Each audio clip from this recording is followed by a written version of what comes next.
Hi, everybody. I'm Justine Froelker, and I help people and leaders who feel like they've lost their joy and their values, and maybe are missing the whole point, especially in their work, maybe also their life because it leaks into their life. I help them find their way back, and it's through the courage skills. So, this is Courage Tuesday, where I share with you how the courage work shows up in my real life. So one of the things that we've been talking about a lot in all my events and also here at Courage Tuesday is just like how not okay a lot of people are. And I also think on top of that, how tired we are of talking about how not okay we are and how hard things are. Things are just hard. We're never going back. We're never going to be the same. And so rather than talking about how hard things are, I thought I would share with you the work that I do in helping people navigate the hard a little bit better, a little bit happier, healthier, and with some more courage. Like, how do we, it's going to, it's going to be hard. And how do we navigate it as well as possible? And this is what I call courage is built here. And so courage is built here is five pathways to the courageous life, and you need all five.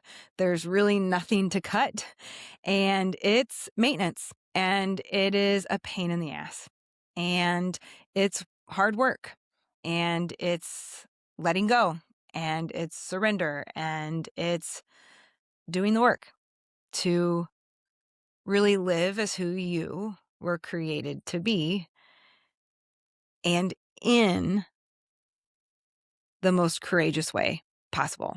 And so courage actually means to tell your story with your whole heart. A lot of people will define courage as feeling the fear and doing it anyways. And courage for me is to like live who you are, to live your story. And I want to teach you how to do that. Like the skills, the tools, the language, and also bring you back home to who you were created to be, who you've always been, who you've always been. It's just been covered up by a lot of stuff. And so we're going to talk about the five pathways today. So pathway one is feel it all, how to feel our feelings and not be our feelings. And pathway one starts off with our values. And so we talk about one, if we're talking about your organization, we talk about your organization's values and if they are operationalized into behavior, because if they are not operationalized into behavior, you are not going to be able to hold people accountable to them. Your values as an organization have to be more than just a pretty page on your website or a beautifully painted mural on your wall. They have to be operationalized into behavior. Like, what do they actually mean to you, to everyone, and how do they show up in behavior? How do we hold people accountable to them? And then you have your values. Like, for me, our values, like most research will say that you get two values. So your values are your deep tap roots. They're the roots. And they are rooted in the soil of what I think is really just like the mandatory human foundations of love, grace, courage, connection, and resilience. And those tap roots, those two values, grow deeply through that soil. And you need all five layers of that soil in that specific order. And your values are what matters most to you. What makes you you? You might have principles on top of your values. You definitely have beliefs on top of your values. Some of your beliefs may have turned into values, but your values are what matter the most. What makes you love in the way you love, what makes you lead in the way you lead. When you think about the things that break your heart, that you tolerate or don't tolerate, that all points you towards your values. And so you have to have clarity of values because otherwise you're not going to be deeply rooted. And if you're not deeply rooted, you will not be able to withstand the storms that are coming in life.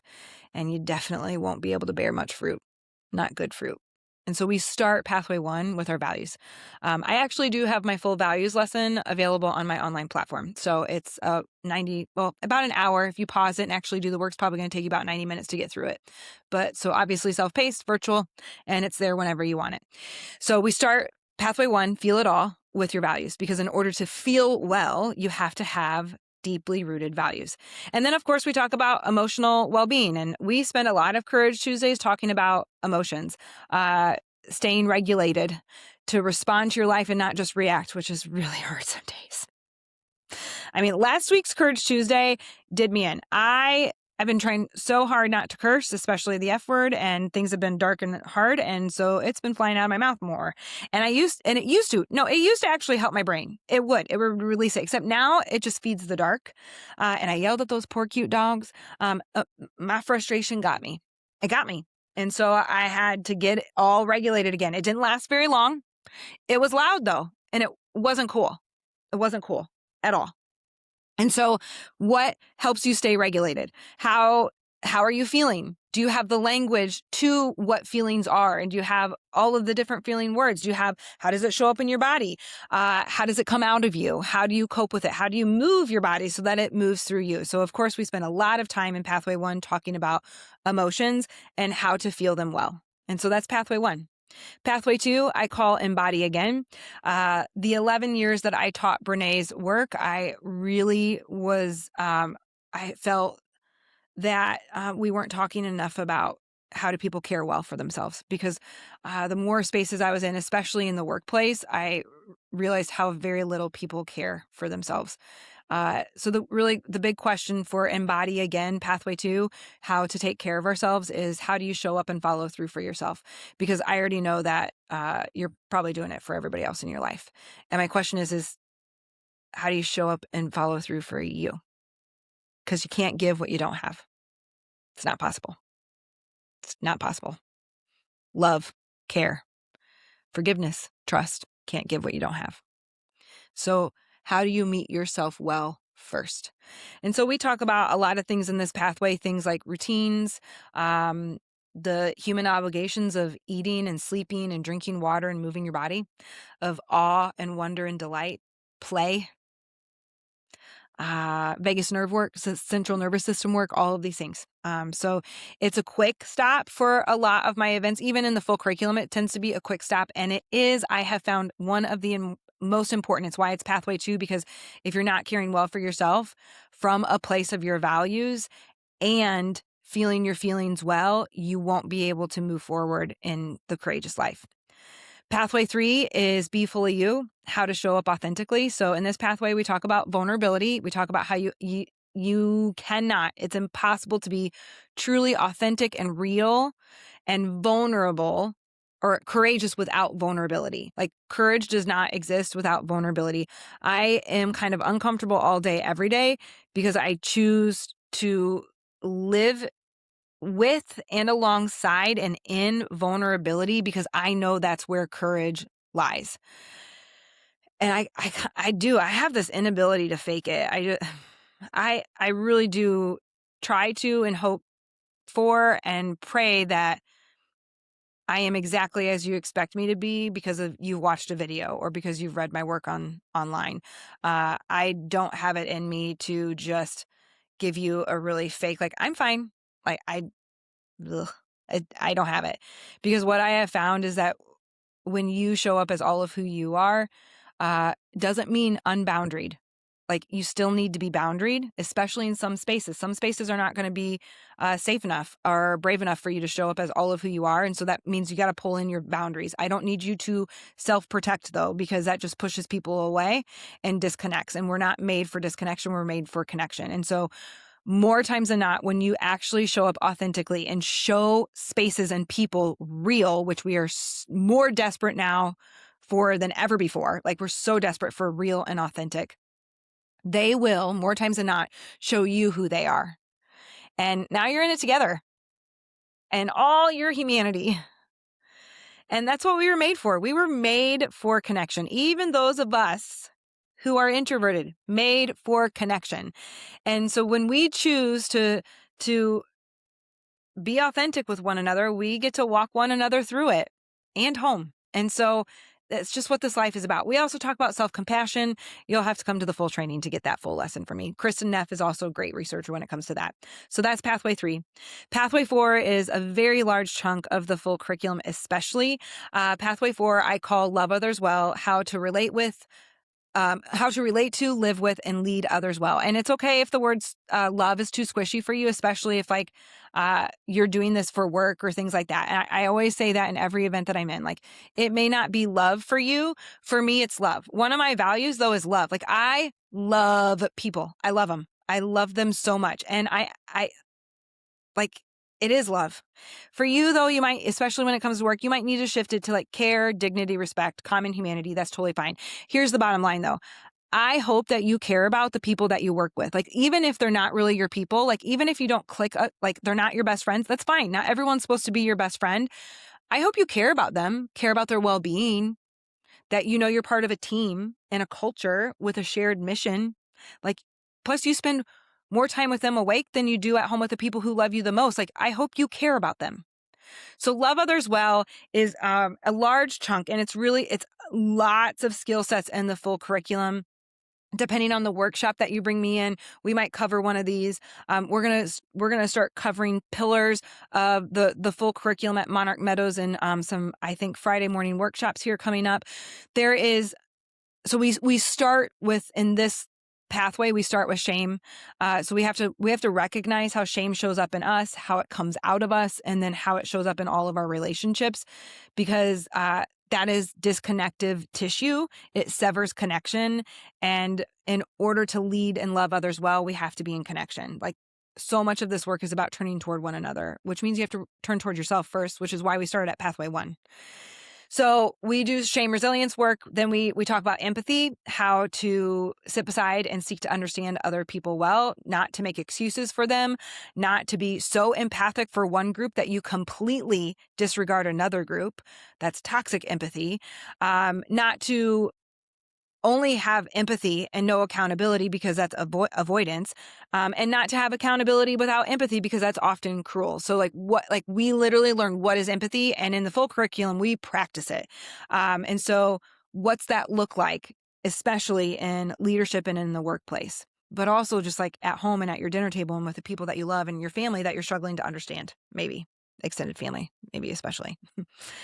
So shame, resilience, empathy. We then operationalize trust. So we talk about how trust is built, how it's broken, and how we repair it. Because we are messy humans in a broken world, trust will be broken, and relationships are just a bunch of rupture and repair over and over and over. So you have to figure out how to build it, what you value most in building it, and how to repair it when it has been broken. Not if it's been broken, it's when. We also talk about curious language and how to have that hard conversation that you've been avoiding.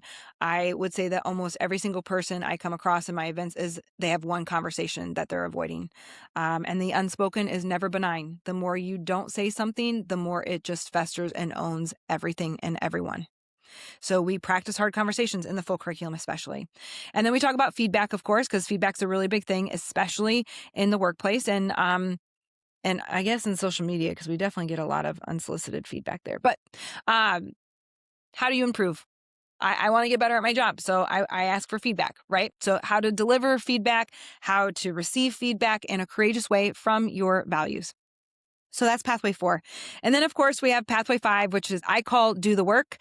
This is how to live courageously. Most days you will find me through gritted teeth, even just telling myself, but also reminding my clients, do the freaking work. Do it. You know the skills. You've been taught the skills. Even if all you got was a keynote from me, you have a blip. You have a smattering of the work. Do it. This is an invitation to a different way of living, loving, and leading. Whether or not you accept that invitation is up to you. I can't make you do it. And you can, of course, blame the system that you have to exist in that is not doing the work for you. Like, blame them and say that, like, that's the reason that you're not doing the work, except, like, that's not where your locus of control is. Your locus of control is on your own life. You can still choose to do the work, even if you are surrounded by people who don't, because you're the one that needs to be able to look in the mirror at night and sleep at night, or look in the mirror and sleep at night. And like, you're the one that I hope wants to live in their values and in their identity and true joy, which requires you to do this work. So in this pathway, it's all of it together. It's all of the other 4 pathways that we practice, and we bring those skill sets into, most especially reclaiming, and most of all rewriting, or what I like to call restory the story in order to restore.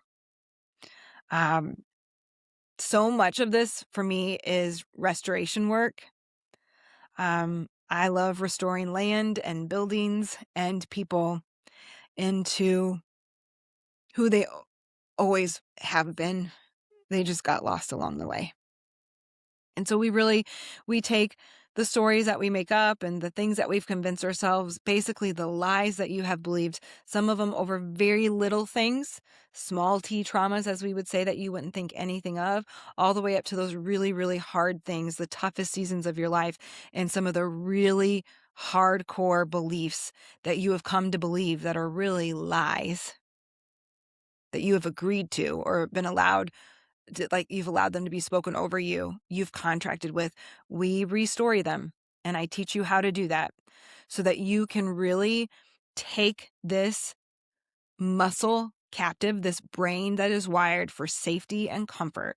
You can take it and remind it of what is true. And then how to live into that through all the skills that you learned in the 5 pathways to a courageous life. And so this is how. Even in the hardest, darkest seasons, which if you have been watching for a while or reading the newsletter or following on social media, you know I'm in a tough season, a season that has made me question everything. Well, most everything. I don't really question God. Um, and what's helped me navigate it? Not perfectly, for God's sakes. No, not even close. I've really messed it up. Navigate it well, though, and in my values most of the time, is this work.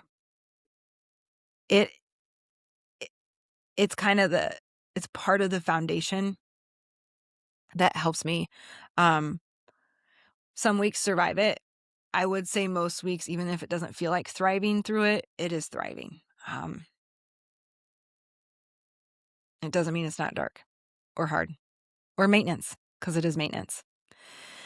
And so if you're still here, 17 minutes in, like I said, there's a lot, there's a values workshop online. I also have an online course. It's not the full curriculum. It's a little bit more than a keynote. Also, I would love to do a keynote for your group, your organization, your team, or a workshop or a training. I have a full training coming up in September. The cohort is shaping up slowly but surely, and it's going to be really cool. It's going to be held at Monarch Meadows Retreat, of course. And so I would love for you to join me in September for the full training. It's the 16th through the 18th. And you get the whole curriculum, an 80-page workbook, 3 days of training, and a community that, well, it just changes everything. The community and the work. And I will be soon releasing some dates for Courage Table, which is a monthly event that I plan to do at Monarch Meadows here pretty soon, inviting people from my community to teach you. And then we're going to walk you through activities to have some community and networking, like authentic, real networking. And I also plan on having a monthly, like Courage is Built Here free workshop. So keep an eye out. Make sure you're subscribed to everything so you don't miss those dates. And thanks for watching. Thanks for being here. Thanks for all your help and support, especially in building Monarch Meadows and also in helping me reach people who need this work. So whether or not that's in a way that you share this video with someone, or you leave me a LinkedIn recommendation, or you send a message to a leader who needs a speaker, I thank you for that and I appreciate it. So thanks for being here. Walk out the work, because the world is in desperate need of it. Most of all, though, because you're worthy and you deserve it.